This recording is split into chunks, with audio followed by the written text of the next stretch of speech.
안녕하십니까. 민법을 잡는 남자 안영찬입니다. 이번 테마는 계약법 두 번째죠.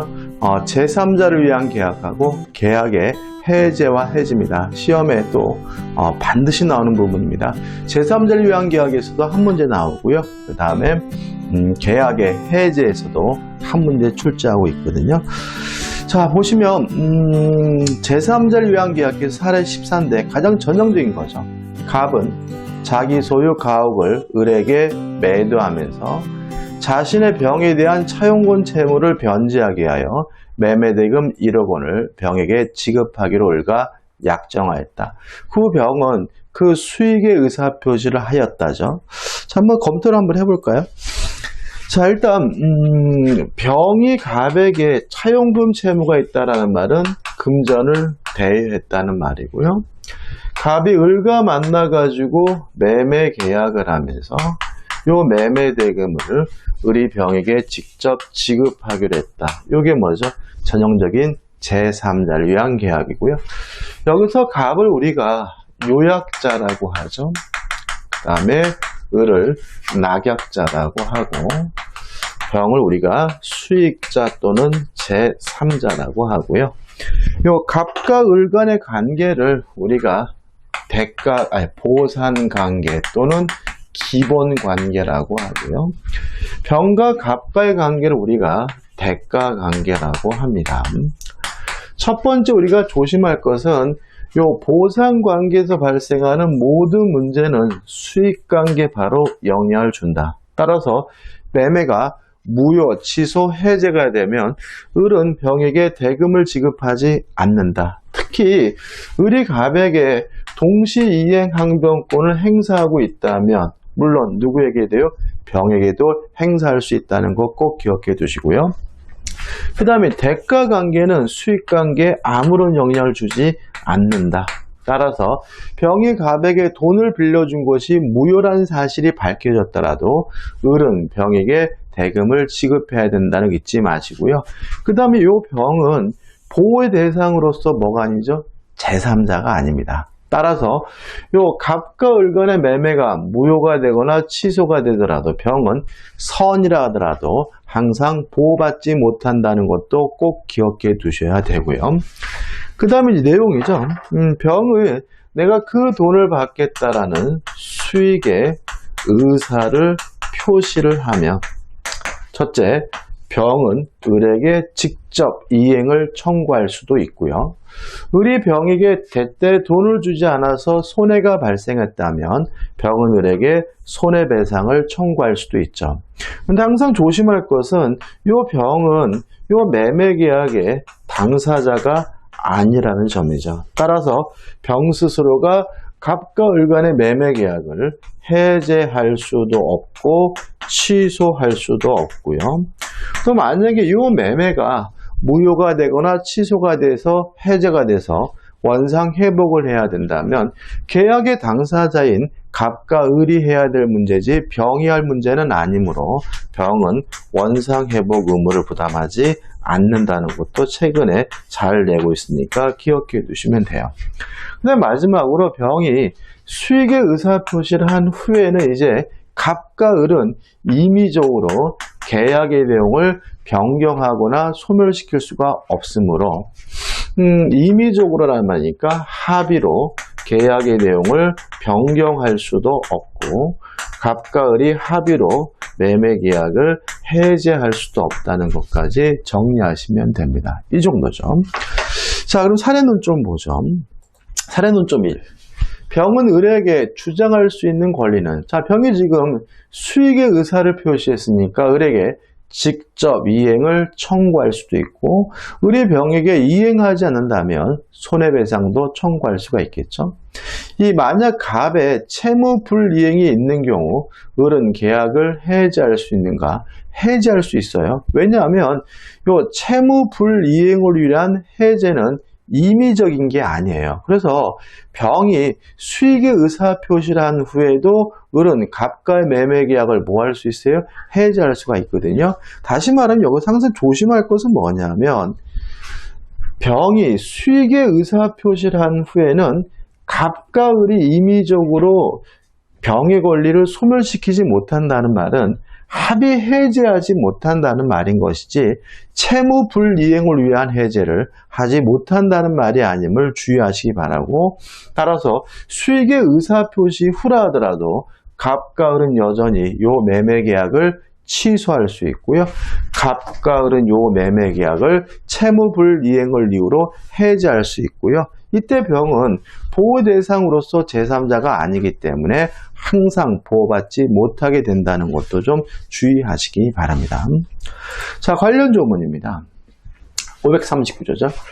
계약에 의하여 당사자 일방이 제3자에게 이행할 것을 약정한 때는 그 제3자는 직접 급부 청구권을 취득한다. 따라서 채무자 을에게 직접 그 이행을 청구할 수가 있고요. 이항 전항의 경우에 제3자의 권리는 그 제3자가 채무자, 낙약자에 대하여 계약의 이익을 받을 표시한 때 생긴다죠. 다시 말하면 제3자가 수익자가 수익의 의사표시를 해야 비로소 채무자, 낙약자에게 직접 이행을 뭐 할 수 있는 거죠? 청구할 수가 있는 거죠.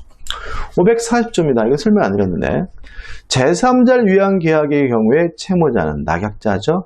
상당한 기간을 정하여 계약의 이 향수 여부의 확답을 제3자에게 채고할 수 있다. 채무자가 그 기간 내에 확답을 받지 못한 때에는 제3자가 계약 이익을 받을 것을 거절하는 것으로 본다는 거 추가로 기억해 두시면 되고요. 그 다음에 541조 530 규정에 의한, 즉 제3자가 수익의 의사표시를 하면 채권을 확정적으로 취득한다. 따라서 제3자의 권리가 생긴 후에는 계약 당사자인 요약자, 낙약자는 변경 또는 소멸시키지 못하는데, 여기서 변경 또는 소멸시키지 못한다는 말은 임의적으로 합의로 변경 또는 소멸시키지 못한다는 의미라는 거 주의하시기 바랍니다. 자, 판례는 뭐 특별한 거는 없습니다. 자, 어떤 문제냐면, 자, 보시면 요약자와 수익자 사이의 법률 관계예요. 이걸 우리가 뭐라 했죠? 대가관계라고 하고요. 대가관계는 수익관계에 아무런 영향을 미치지 않으므로 성립이나 효력에 영향을 미치지 않는다. 따라서 낙약자는 요약자, 수익자의 사이에 기한 법률관계에 기한 항변으로 수익자에게 뭐하지 못해요? 대항하지 못하고요. 요약자도 대가관계 부존재나 효력의 상실을 이유로 자신의 기본관계에 기하여 낙약자에 부담하는 재물의 이행을 뭐 할 수는 없죠? 거절할 수는 없다. 왜냐하면 대가관계는 수익관계에 아무런 영향을 미치지 않는다는 거 최근에 잘 내고 있으니까 잊지 마시기 바랍니다. 자, 대표 문제입니다. 문제 한 문제만 풀어보면 돼요. 금전 소비대차 계약에 의해 병에게 1억 원을 지급해야 하는 갑은 자기 소유 대지를 1억 원에 매수한 을과 합의하여 을이 그 매매 대금을 병에게 지급하기로 하였다. 다음 중 옳은 거죠. 어차피 제3자를 위한 계약의 사례는 거의 뭐죠? 고정적입니다. 1번, 갑이 합의 내용을 병에게 통지하면 수익자 병은 을에 대한 매매 대금 지급 채권을 취득한다. X죠. 왜냐하면 병이 을에게 직접 이행할 수 있는 권리를 취득하려면 병이 적극적으로 뭘 해줘야 됩니까? 수익의 의사표시를 해줘야 되겠죠. 2번, 을은 갑과 병 사이의 계약이에요. 그럼 갑과 병은 뭐죠?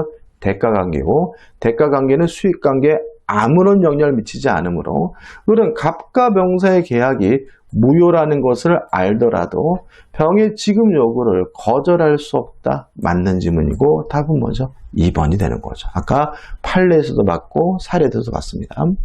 3번, 을이 병에게 대금을 지급하지 않으면 병은 매매 계약을 해지할 수 있다. X죠. 왜요? 병은 계약의 당사자가 아니므로 병 스스로 계약을 해지하거나 취소할 수는 없죠. 4번, 병의 권리가 확정된 후, 다른 말로 하면 수익의 의사표시를 한 후에는 갑이 착오를 이유로 매매 계약을 취소할 수 없다. X죠. 다시 말씀드리지만 수익의 의사표시를 한 후에 임의적으로 소멸시킬 수가 없다는 말은 합의로 해지할 수 없다는 말에 불과한 거고요. 취소 여전히 할 수 있고요. 또 채무 불이행을 이유로 한 해제도 여전히 할 수 있다는 거 주의하셔야 되겠죠. 5번 을이 병에 대한 대급 지급 채무의 불이행을 이유로 갑이 매매 계약을 하제하려면 병의 동의를 얻어야 된다. X죠. 자, 채무 불이행을 위한 해제는 임의적인 것이 아니라 법정 해제이기 때문에 수익의 의사표시를 한 후에도 할 수 있고요. 그때는 병으로부터 동의를 받을 필요는 없습니다. 따라서 답은 2번이고 이 문제 중요하겠죠. 그 다음 이제 계약의 해제입니다. 갑과 을은 갑소유 A 토지를 을에게 매매하기로 하였다. 매매대금 2억 원은 2014년 8월 10일 을이 갑에게 지급하고 갑은 을에게 이전 등기소를 교부하기로 하면서 만약 8월 10일에 대금 이행이 없으면 본 계약을 해지한 것으로 하기로 특약을 했어요. 자, 이것도 좀 정리가 좀 필요합니다. 자, 우리가 채무 불이행을 이유로 한 해제는 물론 승낙을 받지 않고 일방적으로 하는 것이니까 해제권은 형성권이고 해제는 단독행위입니다. 따라서 해제는 단독행위이기 때문에 원칙적으로 조건을 붙일 수가 없습니다. 그죠? 단독행위는 원칙적으로 뭘 붙이지 못해요? 조건을 붙이지 못합니다. 항상 그러느냐? 이 문제에 대해서 우리 판례는 다만 사례에 나와 있는 것처럼 일정 기간을 전행하면서 언제까지 이행하지 않으면 계약을 해제하겠다라고 하는 것은 가능하고도 유효하다는 것이 우리 판례 입장입니다. 자, 왜 해제 같은 단독행위에는 조건을 붙이지 못하냐면요. 단독행위는 승낙을 받지 않고 일방적으로 하는 거기 때문에 상대방의 법적 지위를 불안정하게 만들거든요. 그런데 이행하지 않으면이라는 것은 오히려 누가 결정할 문제죠? 상대방이 결정할 문제이기 때문에 이러한 조건은 상대방의 법적 지위를 불안정하게 만들지 않기 때문에 가능하고도 유효하다는 것이 우리 판례 입장이고, 이걸 보통 뭐라 그러냐면 실권, 약관부 거래라고 해요. 근데 이 용어는 중요하지 않아요. 근데 문제는 이것이 이행할 수도 있고 안 할 수도 있고 불확실하니까 조건인데, 이행하지 않는다는 조건이 성취가 되면 해제가 되는 거잖아요. 해제 효과가 생기는 것이기 때문에 이거를 정지 조건으로 이해하는 것이 판례 입장이라는 거죠. 다시 말하면 해제되는 것은 해제 조건이 아니에요. 오히려 해제된다는 말은 해제 효과가 생기는 것이니까 이것은 정지 조건으로 이해하는 것이 우리 판례 입장이죠. 제 개인적인 생각이 아닙니다. 그죠? 따라서 이것은 해제 조건이 아니라 정지 조건이고요. 따라서 이런 질문, 조건이 성취가 됨으로써 해제가 된다면 그 조건은 해제 조건이다. 그럼 뭐가 돼요? X가 된다는 거 주의하셔야 되겠죠. 그 다음 세 번째 문제인데, 자, 이행하지 않는다는 조건이 성취가 되면 자동으로 해제가 돼요. 자동으로 해제가 되기 때문에 굳이 또다시 해제한다라고 뭐 할 필요 없어요? 의사 표시를 할 필요는 없는 거죠. 자, 근데 문제는 있어요. 뭐가 있냐면은 만약에 이것이 이행하지 않는다는 이유로 자동으로 해제되기 위해서는 이행하지 않는 것이 채무불이행해야 되거든요. 이행지체에 의해 하거든요. 근데 만약에 상대방이 동시 이행 항변권을 행사하고 있다면 이행하지 않아도 채무불이행이 아니니까 자동으로 해제되지 않는다는 점이죠. 자, 그럼 이렇게 정리하면 돼요. 자, 중도금은 선이행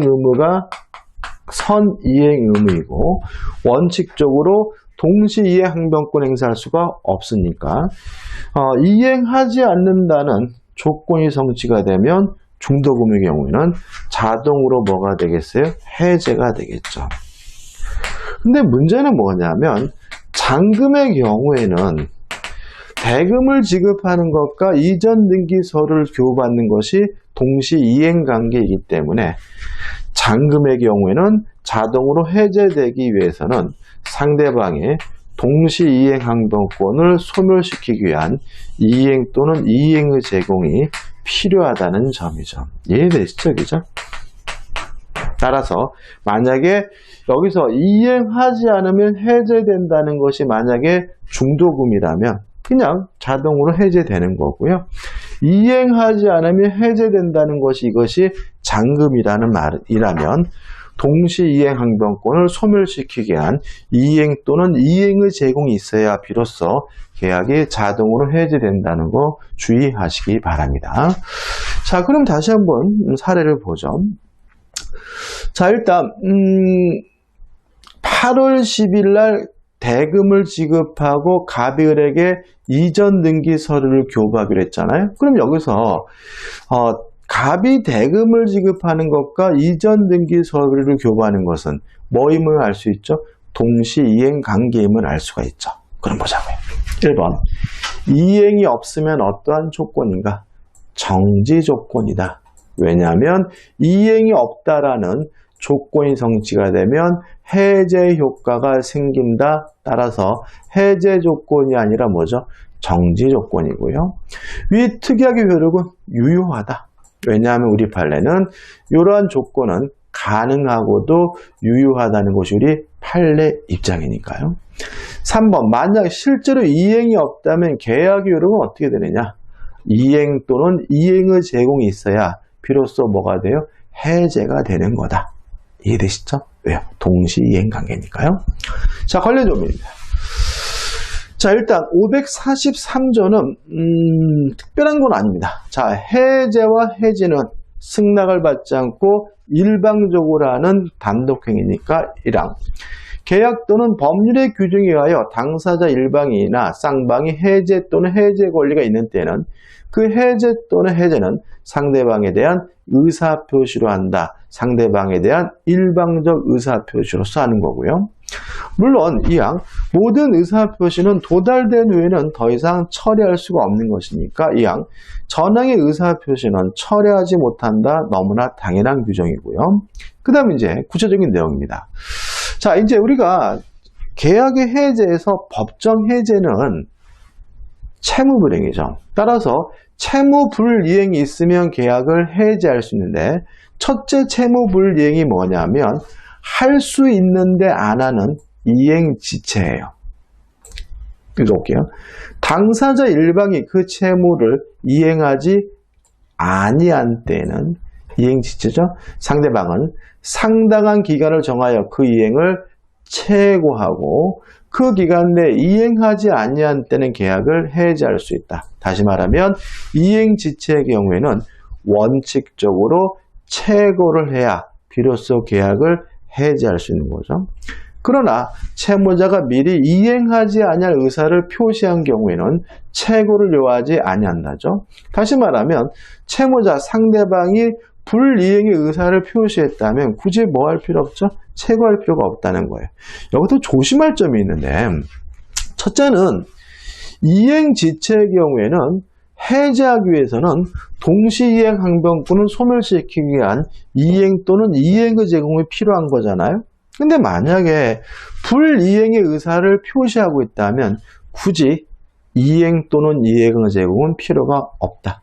또 하나, 또 이행기까지 뭐 할 필요 없어요? 기다릴 필요가 없다는 점이죠. 그래서 채무자가 상대방이 불이행의 의사를 표시했다면 이행 또는 이행을 제공할 필요도 없고요. 또 이행기가 도래하기 전이라도 최고 없이 바로 계약을 해제할 수 있다는 거 꼭 기억해 두시기 바랍니다. 545조죠. 자, 정기행위가 나오는데 정기행위가 뭐냐?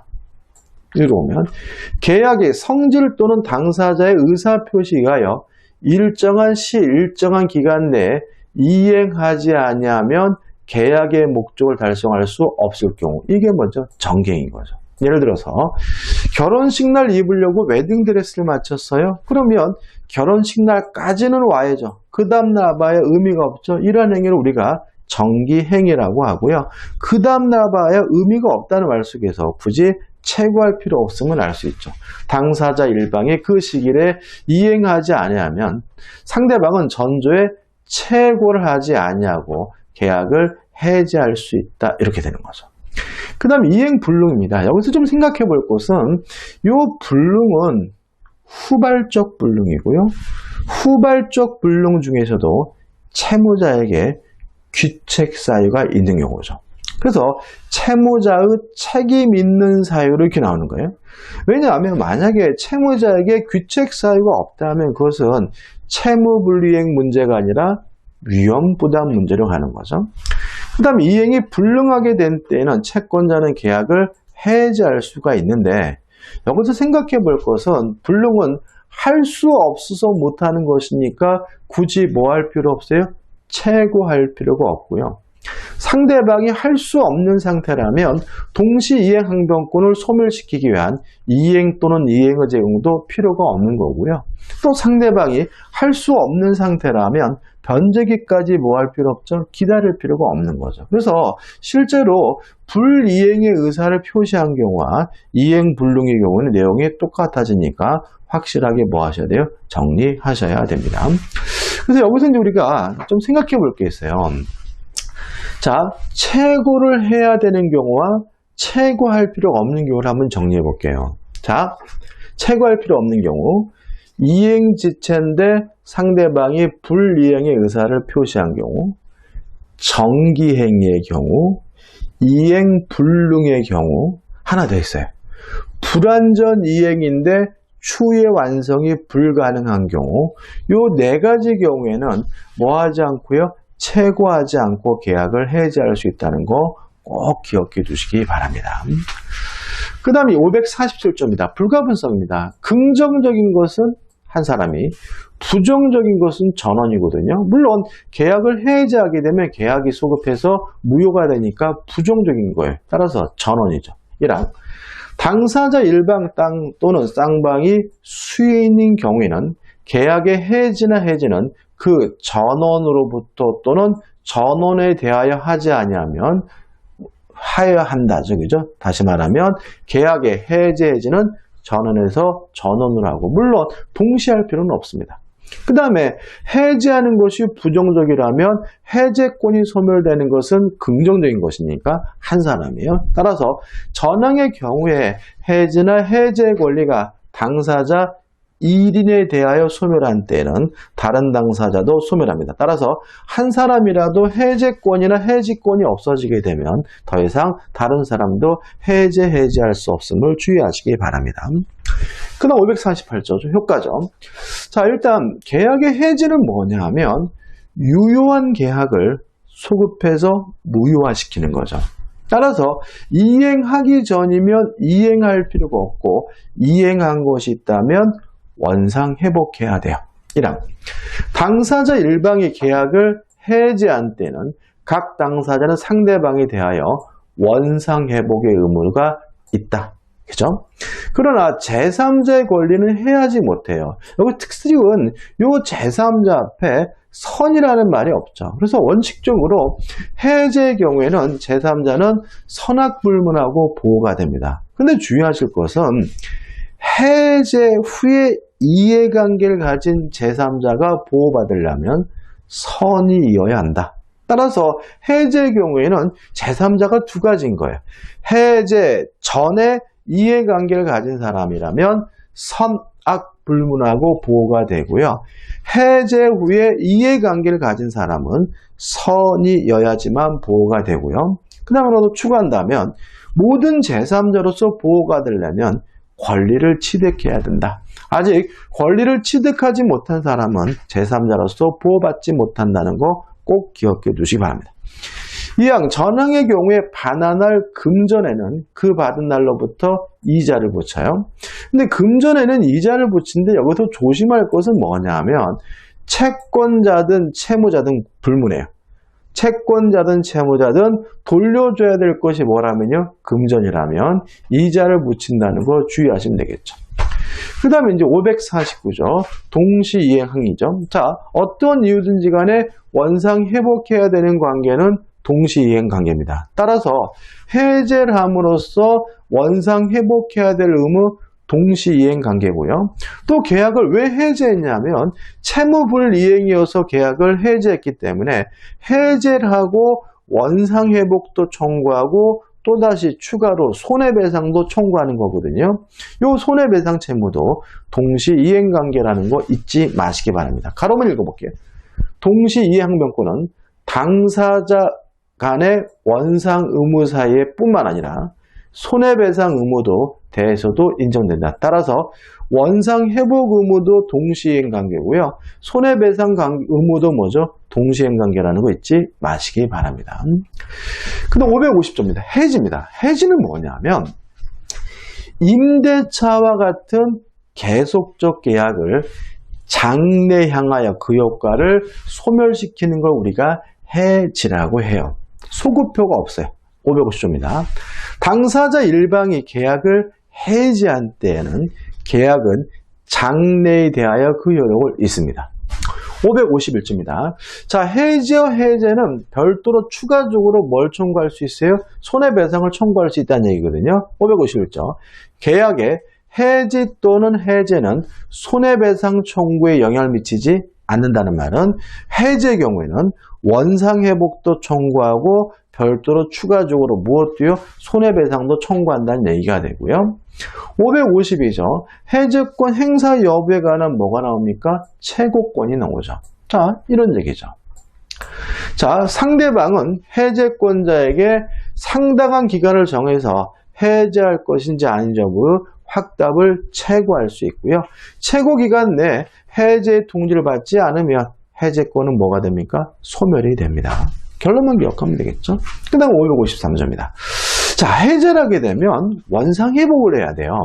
근데 만약에 해제권자 스스로가 원상회복이 불가능한 상태를 자초한다면 상대방 입장에서는 저 인간 해제하지 않겠구나라고 받아들이겠죠. 따라서 해제권자 스스로가 원상회복이 불가능한 상태를 자초하면 해제권이 뭐하게 되냐면 소멸하게 돼요.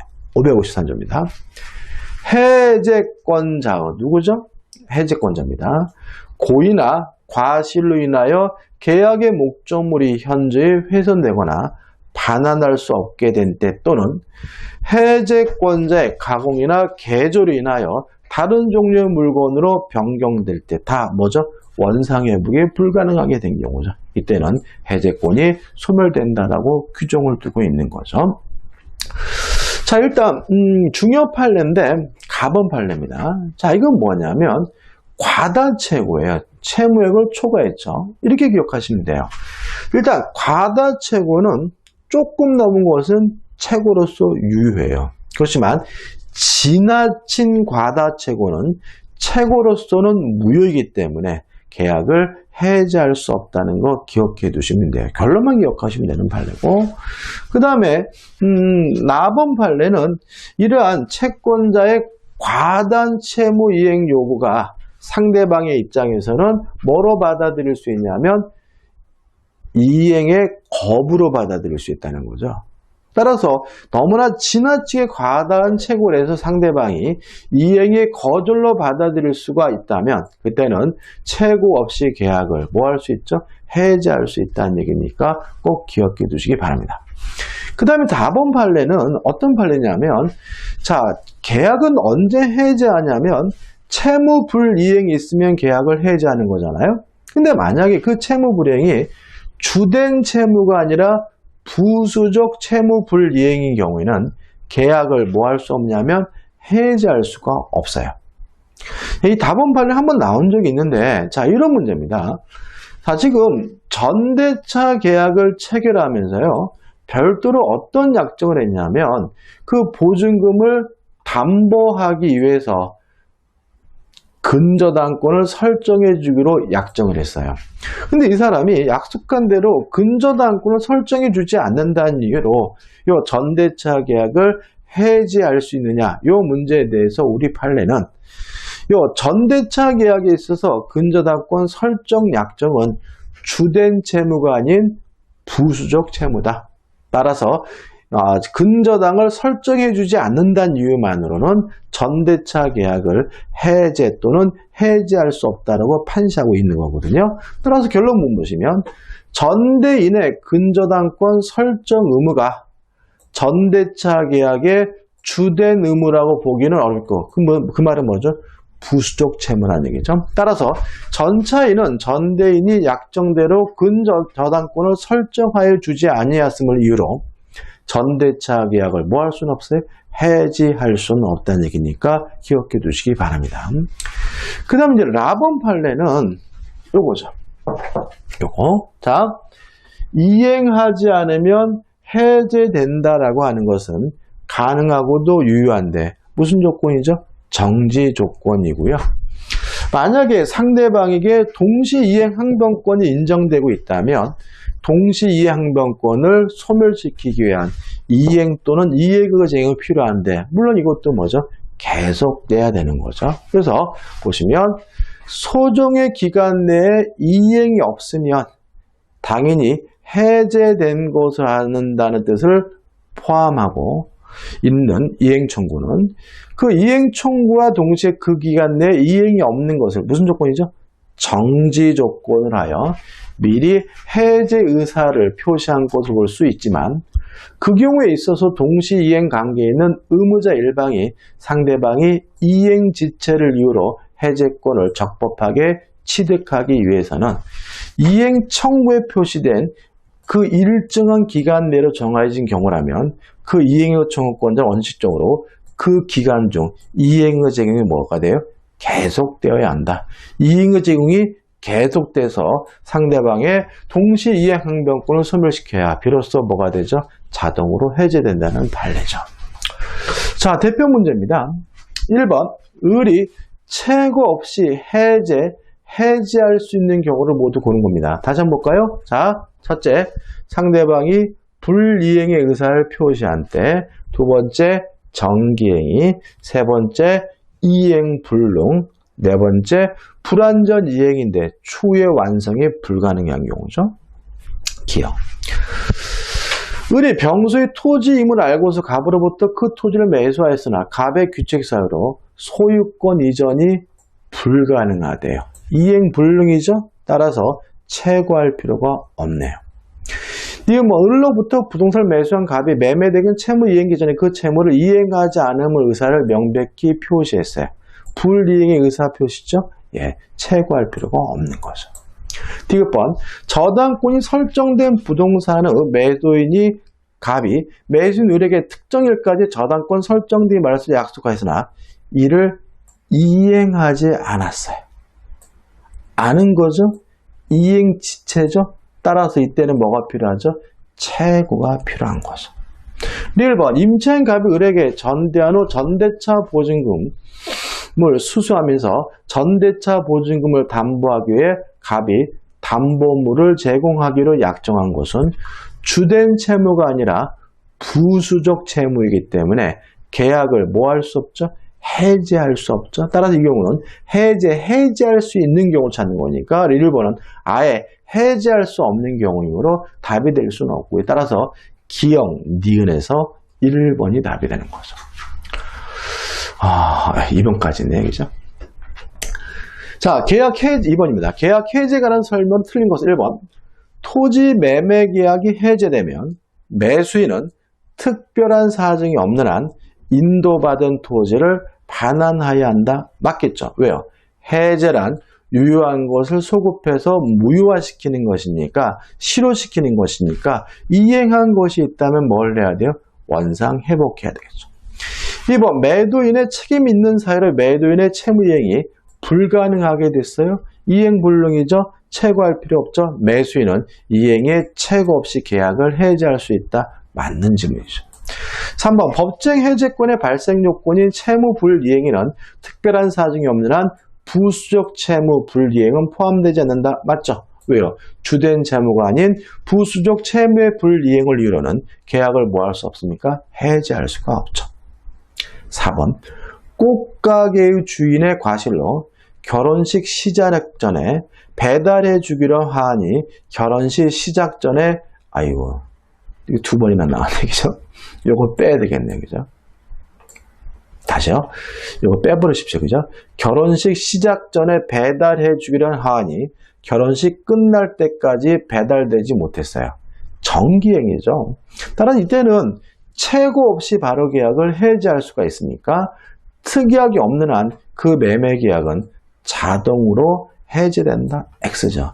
이거는 자동으로 해제되는 게 아니라 최고 없이 계약을 해제할 수 있으니까 최고를 안 해도 되지만 뭐는 해야 돼요? 해제한다고는 해야 되겠죠. 따라서 자동으로 해제된다. X가 되는 거죠. 5번 부동산 매매 계약 후 해제 원인으로 하는 소유권 이전 등의 말소 등기 있기 전이죠. 그러면 해제 후에 이해관계를 갖게 된 제3자는 선이면 보호되잖아요. 따라서 해제 사실을 모르는 제3자가 저당권을 취득한 후 해제는 그 제3자에 대하여 효력이 없다. 맞는 제보죠. 답은 뭐죠? 4번입니다. 자, 이번 영상은 여기까지고요. 이 영상이 도움이 되셨다면 구독, 좋아요 부탁드리겠습니다. 고맙습니다.